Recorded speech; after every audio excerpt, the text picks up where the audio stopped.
folks, Craig Danger, vinyl record player. Oh, back again, and today we're going to be talking about count them five, amazing debut LPs that sold nothing. Nobody bought them. They didn't go gold. They didn't even go rubber or paper.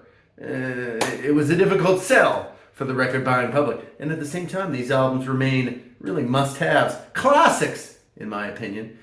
So hey, do as you might do with Craig Danger, and of course, grab yourself a beverage, and as we always say, safety first, make sure to buckle up.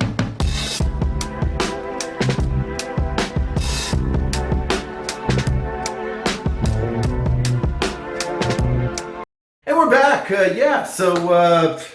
just decided to do a quick video here today, not going to hang around too long. Working on some new ideas for some new projects, but you know what? Let's talk about five classic, in my opinion, debut LPs that no one bought. It was very difficult moving these from the shelves, and probably there was only a single shipment because no one was buying these dogs. And dogs, unfortunately, they were not. Definitely in the case of Little Feat from 1971.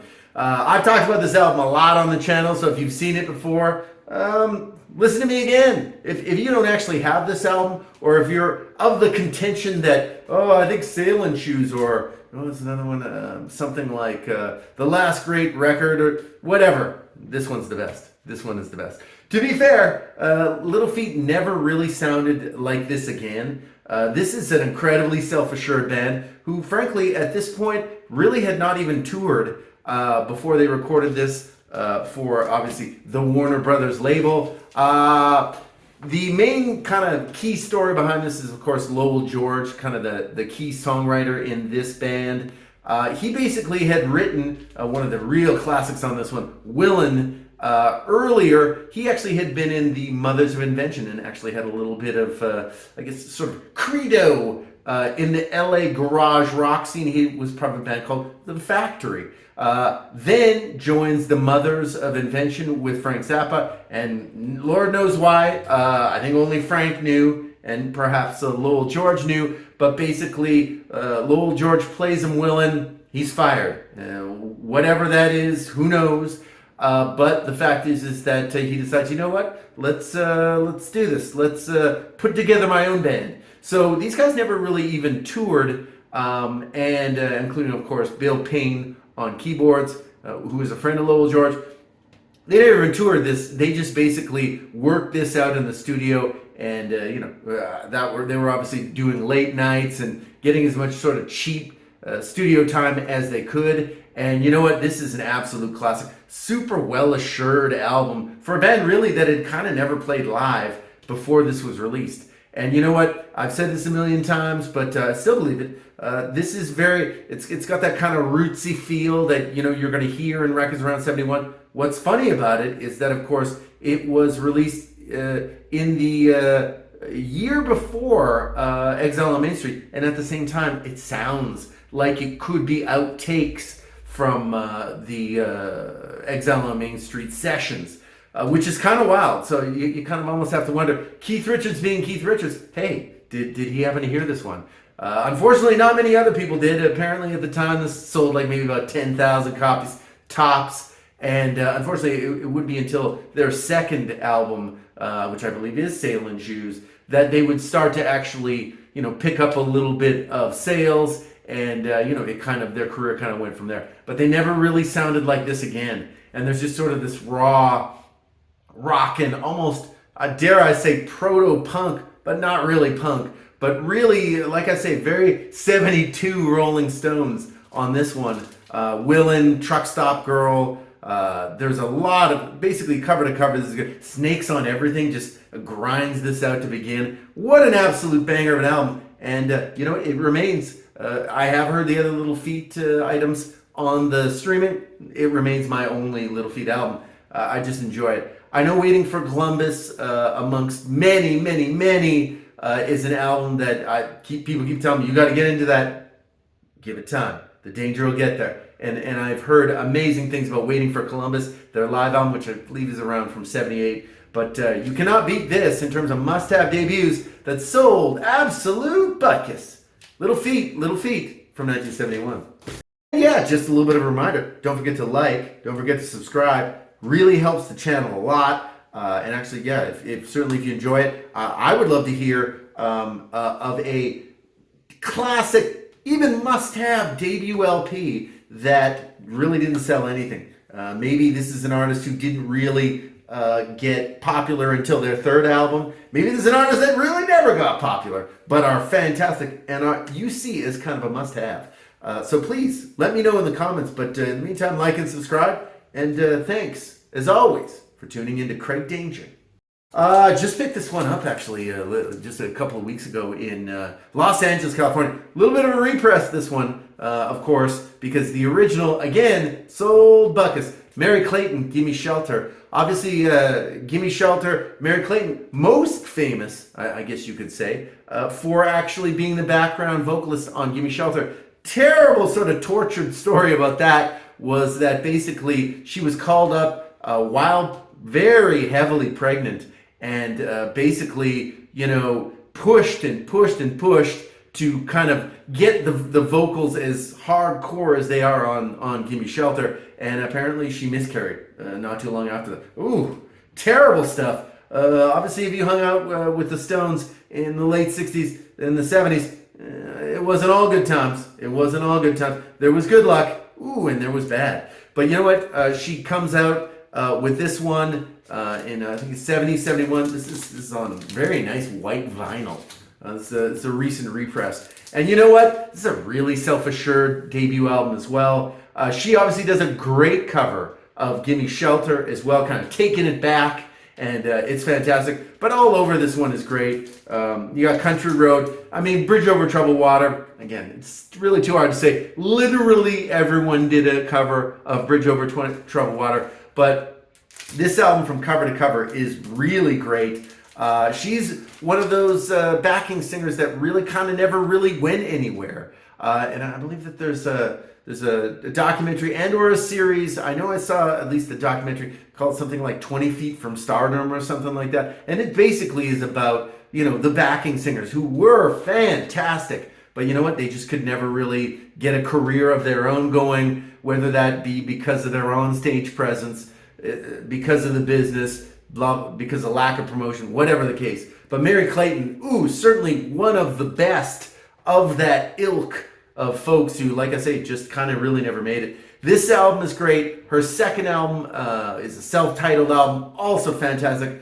She does an amazing version of Neil Young's Southern Man on that one. But this one, like I say, this one is just an excellent one. I'm really happy that I picked this one up. It's about $30, which is a little steep for Danger. He likes to keep things in the 10-ish range. But again, this is a repress, obviously, a newer, and obviously on the white vinyl. So pretty is the white vinyl.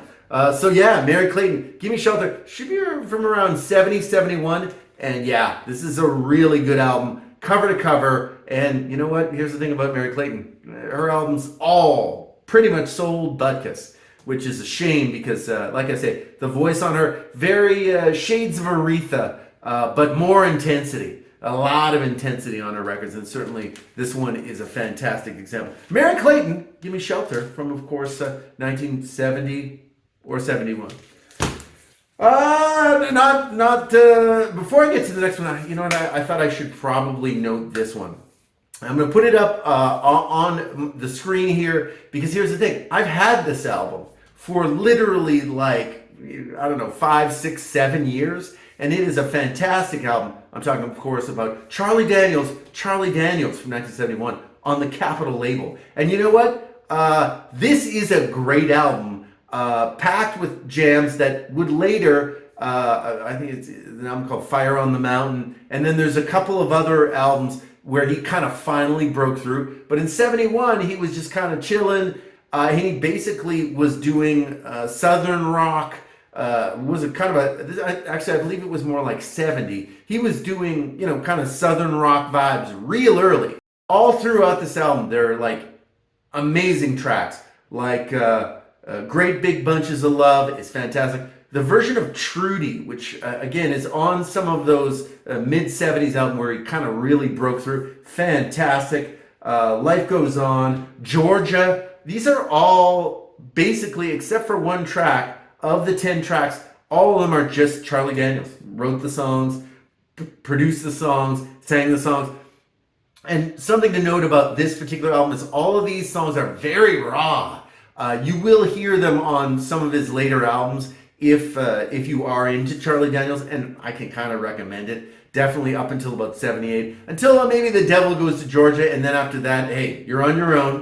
But I would say all of those albums in there, really fantastic. But you know what, this early first album, it's just really kind of gritty, very raw, not overproduced. And not saying his other records were overproduced, but they were definitely much more produced than this one. And like I say, the version of Trudy is just banging. The bassist is just killing himself with this funky groove. And like I say, Charlie Daniels, just from album one, just absolutely raging out. And like I say, he didn't actually really get anywhere until he kind of formed the Charlie Daniels Band, released Fire on the Mountain, and boom, all of a sudden everyone's like, woo, we're rocking with Charlie Daniels. But like I say, do not sleep on this early first debut album, which again, nobody bought. But wow, it's really good. And like I say, it's a much rawer version of some of those later recorded versions of the tracks. That was, of course, Charlie Daniels from 1971. But let's talk about one of my faves. I've talked about this on the channel before as well. How about John Kay, Forgotten Songs and Unsung Heroes? Mostly covers on this one. Couple of jams here by John Kay. But you know what's amazing about this? John Kay, obviously lead singer of Steppenwolf, fantastic vocalist. In my opinion, there just really isn't another vocalist like him. Just a very, sort of a gravelly, strong, powerful voice on John Kay. Perfectly suited for, the kind of ragtag rock and roll that Steppenwolf was doing. But you know what? He basically comes out here, does a lot of sort of blues jams, like Walkin' Blues. Super classic version of Patrick Wolf's. I believe it's Patrick Wolf's. Many a Mile. That's one you got to hear. In fact, I'm probably going to do a playlist. Many a Mile will be in that. Just such a great song. But yeah, Walk Beside Me. I'm Moving On, obviously, which I believe is Hank Snow. Not 100%. But again, this album should have been huge. Like I say, the track I'm Moving On was basically, I think, the only single on this one. Went to about 39 or 40, and that was it. And not a lot of people bought this album. I don't think it ever went gold or anything like that. But you know what? This one, you can still pick this up way on the cheap. And you know what? You should, because this is particularly if you like Steppenwolf. But again, this is, I would say, John Kay in less of a hard rockin' mode and just more in a blues and kind of a folky mode. And you know what? It works. It absolutely works for John Kay. I think this is one of the best albums in 1973. Or 72. But obviously, yeah, Soul Buckus, fantastic debut album. He, of course, would release My Sportin' Life the next year, which I believe was 73. And you know what? That one also sold Buckus. So he just basically went back into Steppenwolf, and they kind of continued from there. But again, John Kay, Forgotten Songs and Unsung Heroes. A favorite of my dad, of Papa Danger, as a matter of fact. And you know what? Later on in life, I discovered a favorite of old Craig Danger as well. So John Kay, Forgotten Songs and Unsung Heroes from 72. A classic. I've talked about this one on the channel before. You know it. I'm talking about G.C. Cameron. Little G.C. Love Songs and Other Tragedies. And certainly taking a look at that white suit alone, you're like, hey, how did this not go platinum? How did this not go diamond with that kind of classic and stunning white suitage? And we all know, if you watch the channel, that white suits are, of course, the new black tuxedo. But the fact is didn't sell anything. And the players on here, fantastic. Obviously, this is 70s Motown, so you get, obviously, the Funk Brothers in the mix. But it's not that. It's also Stevie Wonder writing and producing one track, writing actually two tracks on here, both bangers. And then the presence of who? Oh, one of the favorites here at the Danger Channel. How about Willie Hutch? Willie Hutch producing and writing two tracks, I think maybe three, but at least two. And you know, I just listened to this the other day. Still a great album, a really assured album. GC, of course, had initially been in the Spinners. He actually had sung on It's a Shame one of their first hits that kind of broke them. And then basically the Spinners say, "Oh, we're leaving you, Motown," which was not a terrible idea. If you weren't huge in the 70s and you were on Motown, then you were never going to get huge in the 70s.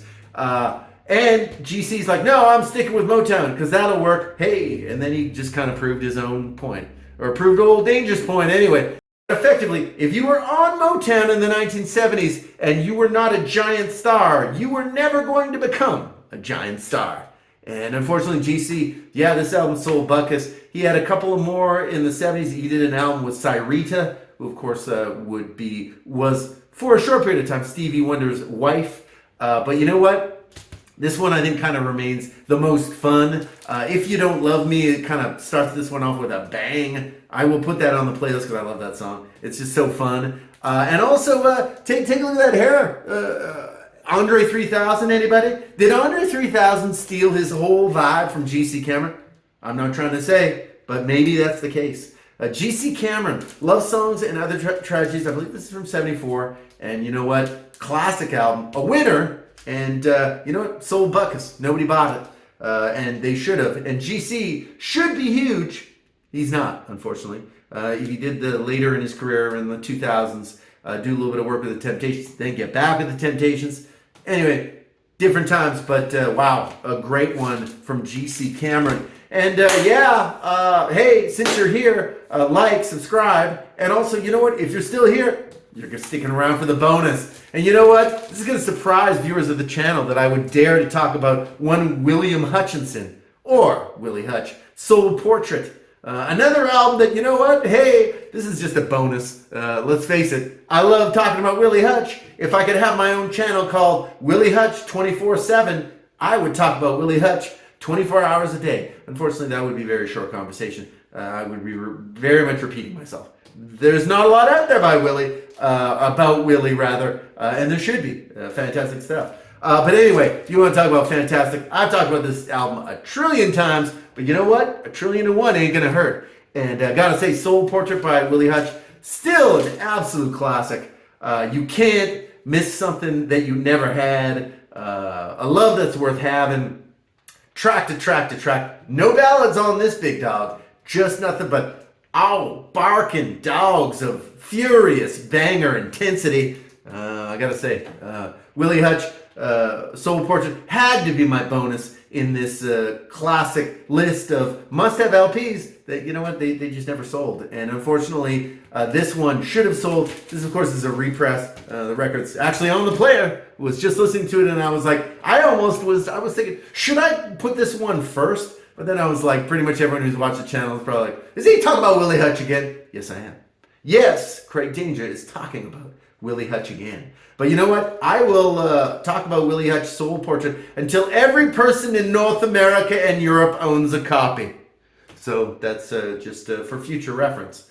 You may see this album again on the channel. So you know what? Buy it. And in the comments, you can say, yeah, Craig Danger, you were right again, brother. You were right. At any rate, from 69, Soul Portrait, I've called it one of the top 3 soul albums of the 1960s. I still believe it. It could be top 2.